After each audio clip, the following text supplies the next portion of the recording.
Senator Murkowski. Thank you, Mr. Chairman, and welcome to the committee. I enjoyed our conversation. We had a chance to talk a little bit about the Alaska workforce. I'm looking at an article that just came out, and it cites to the Alaska State Department of Labor and Workforce Development, looking at labor statistics, or workforce statistics back in 23. We don't have 24's numbers yet. But right now, non-resident workers in our state make up 23.5% of the workforce. That's a lot. It means we get folks that come to us from other states.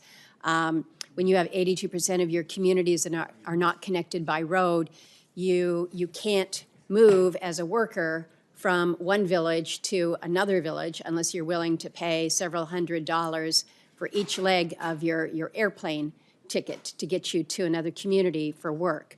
So we rely on out-of-state workers. In the oil and gas industry, 37.4% of the workers were non-residents. In the mining industry, non-residents accounted for 41.6%. In the seafood processing sector, which is significant, it's one of our largest employment and economic drivers in the state, producing more than $5 billion in economic activity. So this is big for us. But what is even bigger is in 2023, 82.8% of the workers were non-resident. We process our seafood in small coastal communities that, if they have a population at all, it's maybe 500 people that are there. You cannot run a seafood processing industry when you don't have the workers. And so back to the comment that was made earlier about H-2Bs, this is significant for us. Senator Collins asked about your commitment to issue supplemental visas in a timely manner, but also to the maximum extent allowable. You do have that discretion. You've indicated that you're going to work to that. I'm going to ask you to look specifically to the seafood processing sector.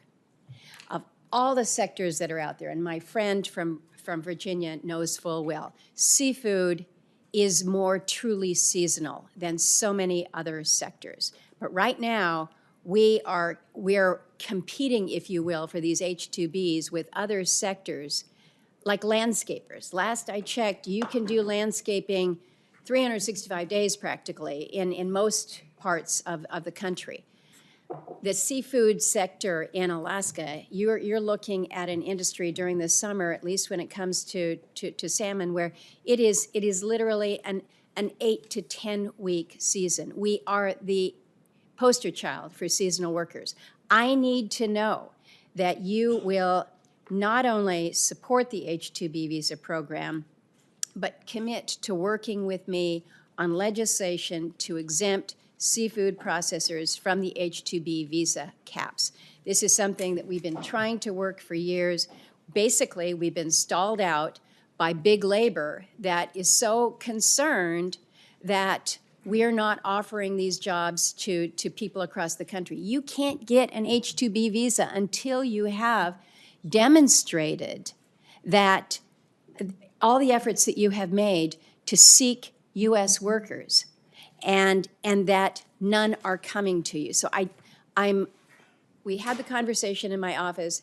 It's important to state it here publicly how significant it is, and I need your assurance that you're going to work with us and work with your partners within Homeland Security as well on this critical issue for us. Yes, ma'am. I will commit to working with you specifically on this issue. Thank you. I appreciate that. A lot of conversation about apprenticeships, so I'm not going to revisit that, although I did just come from a meeting with the head of the Alaska Military Youth Academy, who was talking about the benefits of going from that exceptional program to hand in glove with the Alaska Works training program, so that these young people can see the benefits right then, right there. Maybe I want to be a welder, maybe I want to be a carpenter, but you take them hand in hand. Last thing I'm going to raise is something in a conversation just yesterday with the head of the building trades. We're talking about childcare.